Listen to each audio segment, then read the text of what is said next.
Cinema নিয়ে আলোচনা করতে হলে শাকিব খান এবং ওইটাই চলে। অন্য কারণে আলোচনা করলে কেউ দেখে না। তাই সাকিবকে নিয়ে কনটেন্ট বানাই। সাকিবকে নিয়ে কনটেন্ট বানানো শুরু করলাম, এই চলছে। আচ্ছা, সাকিব ভাইকে নিয়ে যেহেতু কনটেন্ট বানাচ্ছেন, আমি যেটুখানি জানি সাকিব ভাইয়ের সঙ্গে আমার আপনার খুব ভালো রিলেশনস ও ছিল না, আরকি। শুধু সাকিব তো আমাদের জমানার হিরো। সাকিব তো এই জমানার হ্যাঁ, হিরো একদম, না। একদম, হুম। একদম। তো এমন একটা কিছু মানে ইনসিডেন্ট কি যেটা হয়েছিল যেটা এখনো মানে আপনি মনে রাখতে চান সাকিব ভাইয়ের সাথে? এজন্য অনেকবার বলেছি এগুলো অন্যান্য কনটেন্ট এ দেখবে যেটা সাকিবের একটা সিনেমা আমি সাকিবের সাইন করি। সাকিবের সাথে আমার একটা ব্যক্তিগত সম্পর্ক আছে। সাকিব আমার সিনেমা করেনি। কিন্তু আমার খুব ক্লোজ লোকের অনেকগুলো সিনেমা করেছে। সেই সুবাদে আমি সেটে যেতাম। ও আমাকে চিনতো, আমি কে। আমি যে ডিরেক্টর এটাও সে জানে। ও কথাবার্তা হতো। তখন তো সাকিব আর এই সাকিব নয়। বলত, "কি সিনেমা-টিনেমা আমাদের কি একসাথে হবে না?" তারপরে ওর সাথে আমার সম্পর্কটা বেশি হয়।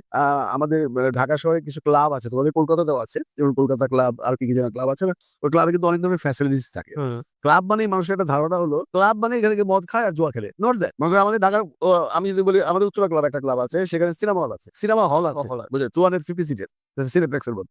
আমাদের একটা মিনি মার্কেট আছে। চাল-ডাল সব বিক্রি হয় ওখানে। এটা অনলি ফর মেম্বারস, হ্যাঁ? আমাদের রেস্টুরেন্ট আছে। আমাদের ৪ টা বাঙ্কেট হল আছে।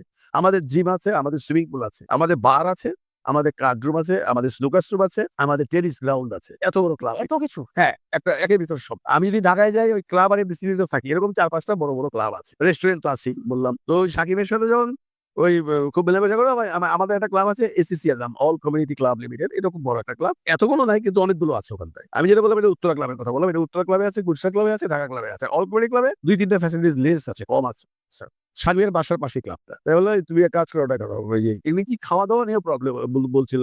আম্মা নাই, দুপুরবেলায় হোটেল থেকে খাইছি এরকম কথাবার্তা আড্ডা মারার সময় বলছিল। তাই আমি বললাম, "তুমি এক কাজ করো সাকিব, তুমি একটা ক্লাবের মেম্বার হয়ে যাও।" "তো কোথায় ক্লাবের মেম্বার হবো? ক্লাবের মেম্বার হয়ে কি লাভ? আমি কি মদ খেয়ে সারাদিন ক্লাবে যেয়ে মদ খাবো নাকি? আমি মদও খাই না, আমার জুয়া এরকম খেলি।" হ্যাঁ? আমি বললাম, "না, তোমার ধারণা ভুল। ক্লাব মানেই মদ খাওয়া, জুয়া খেলা নয়।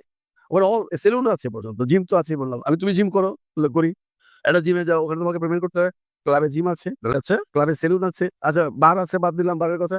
রেস্টুরেন্ট আছে। তুমি তোমার আম্মা নাই বললা, খাওয়া হোটেল থেকে দিয়ে খেয়ে তুমি হোটেলের খাবারের চেয়ে আমাদের ক্লাবের খাওয়া ভালো। ওটা একদম হাইজেনিক। এবং গ্লাস দেওয়া আছে। বাবুর্চি কি করে রান্না করছে, টুপি পরে, গ্লাভস পরে সব দেখা যায়। মেম্বার হয়ে যাও।